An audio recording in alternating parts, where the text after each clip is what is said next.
1 qershor, rrjetet sociale u mbushën me pamje të sulmeve me quadcopter.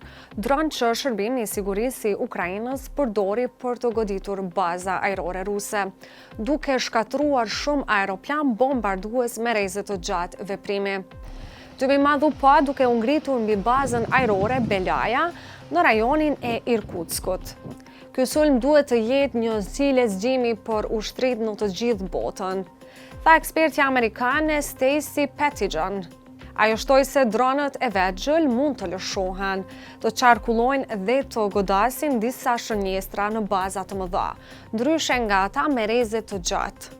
Sipas saj, bazat me siguri të ulët u sulmuan nga afër sepse pa kush besonte se Ukraina mund të godiste kaq thellë në Rusi. Ukraina pretendon se dronët u lëshuan nga qatit e kamionëve dhe se disa janë kontrolluar me kablo, duke dhënë pamje të qarta edhe pranë objektivit. Rrezja kufizuar u tejkalua pasi lëshuesit ishin vetëm pak kilometra larg. Pasojat shkatruese. Kievi thot se 41 avion rus u shkatruan, një komentues pro Kremlinit pretendon se bëhet fjalë për 10. Profesori Michael Boyle, autori një libri për luftën me dron, thot se fluturaket me kablo i bëjnë të padobishme shumë nga strategjitë ekzistuese kundër dronëve.